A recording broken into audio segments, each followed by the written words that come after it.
Bom, vamos começar sobre o Ano Novo Chinês mesmo, né? Aliás, mais cronologicamente, vamos começar pelo Akitu, que é o Ano Novo mais antigo que eu tenho notícia, que é o Ano Novo Babilônico. Essa festa, inclusive, ela era a ocasião, durante um período, pelo menos, em que se fazia a leitura do Enuma Elish, que é o mito de criação, a epopeia de criação babilônica. Inclusive, aqui. Esse livro aqui, né? Que é a Epopeia de Criação, isso foi traduzido recentemente pelo Jacinto Lins Brandão, professor lá emérito da UFMG, da Letras.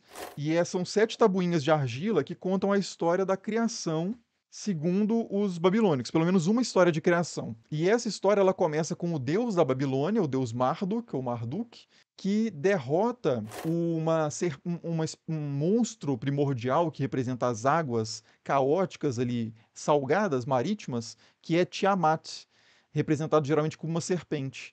E aí, a partir do corpo de Tiamat, Marduk vai dando ordem ao caos, né? Criando, por exemplo, separando o corpo dela em águas de cima e águas de baixo. Tem alguns paralelos, né, com a narrativa de Gênesis, inclusive. Vários paralelos. A partir do sangue também de Kingu, que é o general de Tiamat, derrotado também por Marduk, é feito a humanidade. Então, um mito diferente, né, daquele do Atrahasis, né, que conta outra história da origem da humanidade que está relacionada à necessidade do trabalho. Aqui é uma história diferente.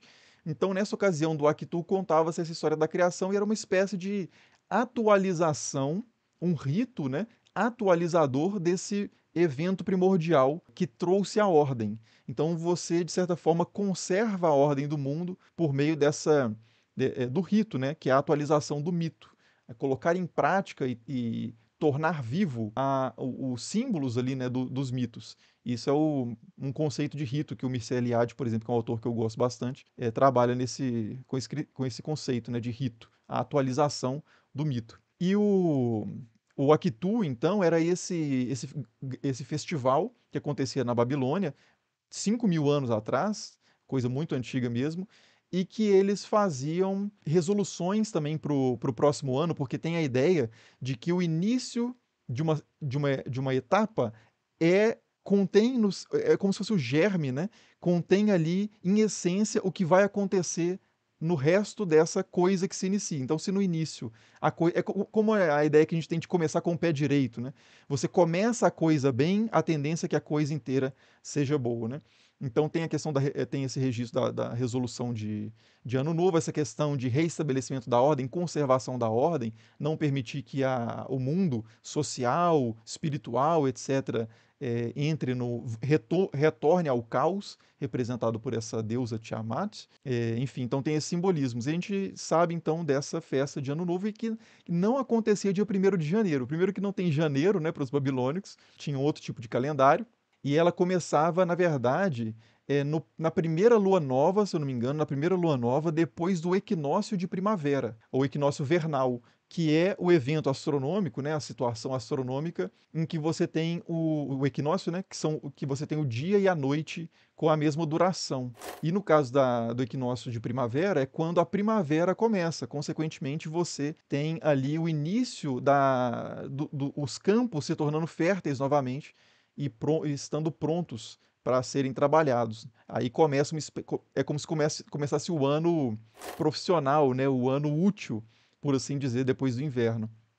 Então você tem essa marcação agrícola, né, do início do ano, e ao mesmo tempo astronômica, mas relacionada a esses ciclos da natureza. Aí tinha o Akitu, né, que é esse ano novo babilônico. Falando disso, né, aproveitando que eu falei sobre calendários, falei sobre ciclos, a gente pode pegar aqui, então o Akitu a gente já matou mais ou menos, né? E aqui a questão do conceito de ano e de mês, né? Como é que os povos antigos sabiam o que era um ano? Como é que eles definiam um ano? O ano é uma coisa que ela é bastante visível, muito intuitiva, fácil de perceber, que é justamente o ciclo das estações. Você consegue perceber que há uma regularidade na natureza, nos ciclos, por exemplo, da agricultura, na duração do dia, os dias começam a ficar mais longos, depois eles começam a ficar mais curtos, depois eles começam a ficar mais longos de novo.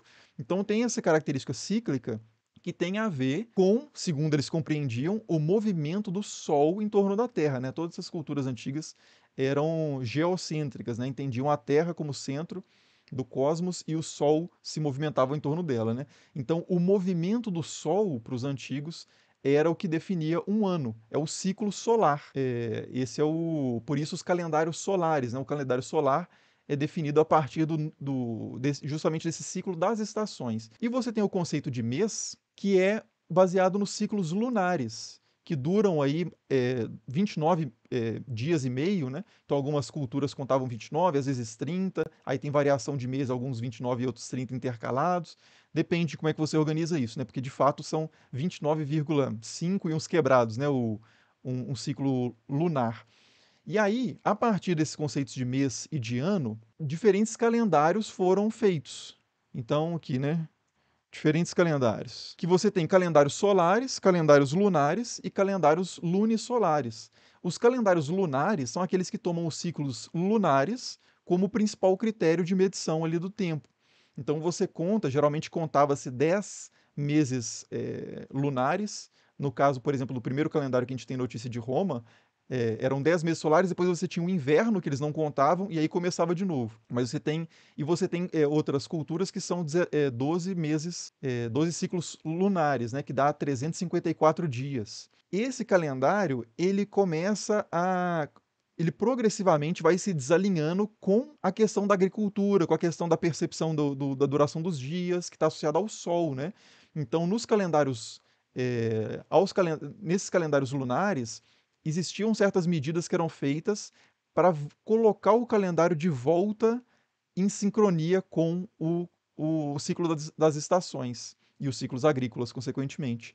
Então, por isso, alguns calendários lunares eles tinham meses intercalares que eram colocados ali para fazer esse ajuste, ou então alguns anos que tinham um mês a mais, que você repetia o mês. Então, o calendário judaico é um caso desses. E o calendário solar mais antigo que a gente tem notícia, que é realmente solar, né, baseado principalmente no Sol, é o calendário egípcio, que foi provavelmente de onde os gregos, inclusive, os romanos, melhor dizendo, fizeram um ajuste ali quando teve o ajuste para o calendário juliano, já passando para outro tópico, né? Quando teve um ajuste do calendário lunar romano antigo, que era esse que tinha que contava parcialmente o ano, né? Depois tinha o inverno. Eu fiz um vídeo sobre isso, inclusive, aqui no canal, que é por que novembro é o mês 11, ou por que setembro é o mês 9, não lembro agora, por que gera essa questão, né? Mas então, quando o Júlio César, nos tempos de Júlio César, claro que não foi Júlio César que fez a matemática, a astronomia para isso, né?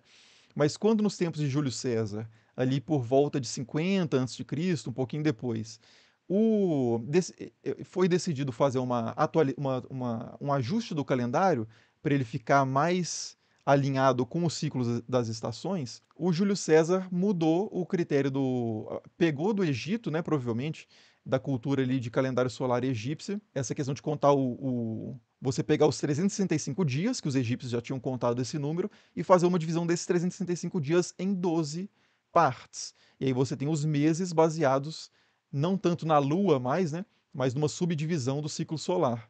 E aí o calendário juliano foi criado dessa forma, né? E o calendário juliano também, ele incorpora a questão dos anos bissextos, porque mesmo com 365 dias, você tem um desajuste que vai acontecendo, e aí você precisa corrigir isso é, com um dia a mais, né?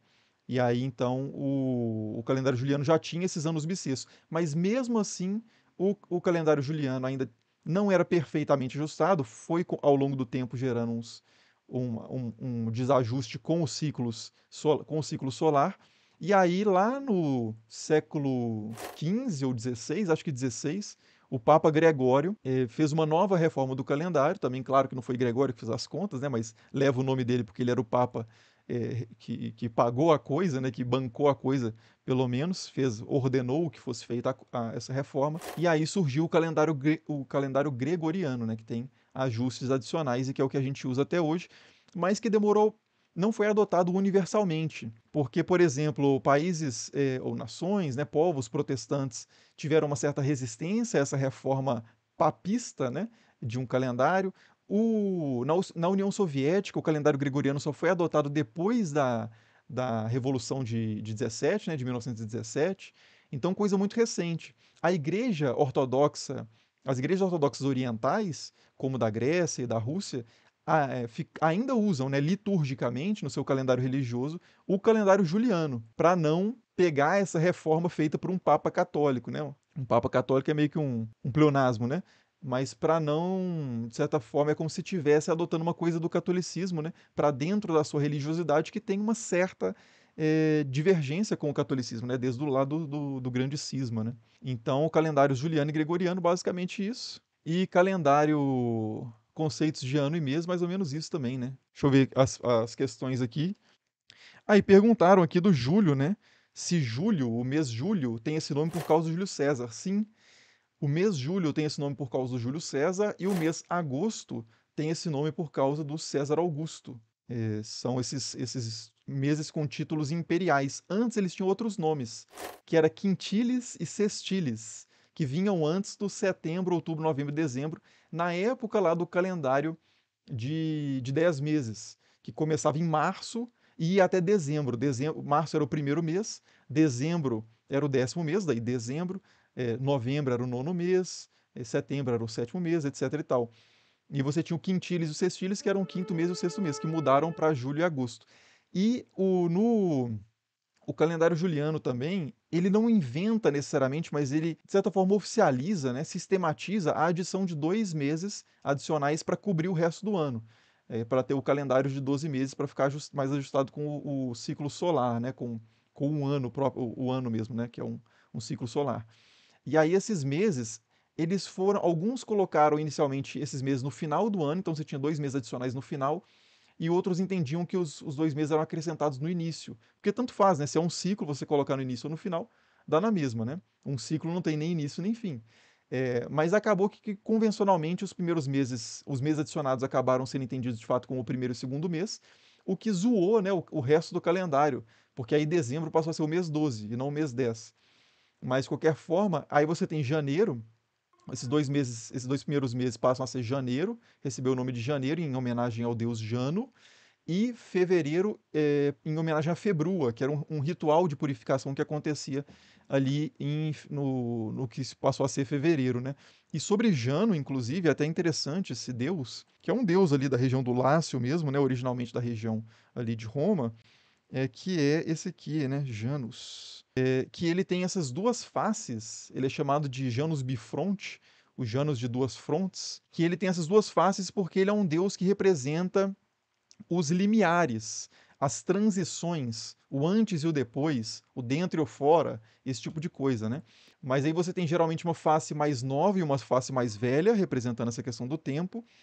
E aí o mês de janeiro, Janus, representa justamente essa passagem, né? O início de uma coisa, que é o início do ano. E aí tinha até cultos ao deus Jano no início do ano, que é uma espécie de ano novo romano. A gente poderia dizer que os romanos tinham uma festa de ano novo também, a partir dessa, mais ou menos esse período aí do calendário juliano, que era a festa de Janus, que é o deus que você vai propiciar ali, vai agradar, para que seja auspicioso, né? Para que seja favorável esse início de um novo ciclo, né? Então você tem janeiro vem daí, é o deus Janus.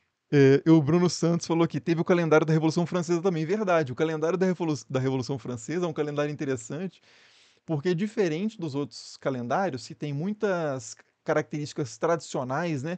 Deuses, feriados, episódios históricos, nome de figuras históricas, imperadores, etc. O calendário da Revolução Francesa é uma tentativa de fazer um calendário neutro, né? E valeu aí, Bruno Santos, pelo comentário e pela contribuição.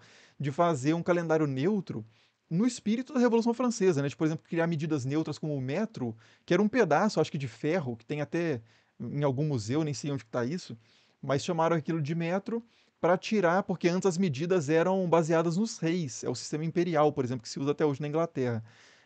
Que é, por exemplo, você tem uma jarda, que é, acho que uma jarda é da ponta do nariz a ponta da mão esticada, se eu não me engano. Mas de quem, né? É do rei. Você tem os pés, uma medida de um pé. Quanto que é um pé? Depende da pessoa, aí é o pé do rei.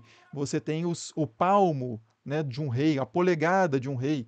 Todas as medidas do sistema imperial, que também se usa nos Estados Unidos, né, mas não se chama sistema imperial porque não tem imperador. Se chama sistema comum, uma coisa desse tipo. Então, daí que tem esses pés, palmos, polegadas, jarda, etc. E aí, na França, né, na Revolução Francesa, eles adotaram essas medidas neutras, como, por exemplo, o metro, que não significa nada, é uma convenção absoluta. E no caso do calendário é a mesma coisa. Eles criaram um calendário que era baseado em questões naturais. Por exemplo, tinha o Brumário, né, do 18 Brumário de Napoleão Bonaparte, por exemplo, o livro lá do Marx, né? Que o Brumário era um mês em que era marcado pelas brumas, pelas névoas que tomavam ali a região ali da França, né? E aí você pode pensar assim, bom, mas isso aí é uma espécie de... Não é tão universal, né? Porque não tinha bruma, sei lá, nesse mesmo período, na Amazônia, né? Então não é tão universal, mas é claro que para a Revolução Francesa, o universal são eles, né? Então é uma não a especificidade universalizada, né? Mas então ele tinha essa característica. E ele era mais.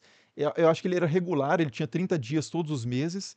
E aí os dias que ficavam faltando, você tinha um período de festas, né? No final do ano, com os dias que precisava completar lá para fechar o ciclo solar, né? Então é um calendário curioso também, esse calendário, uma espécie de calendário racionalista, né?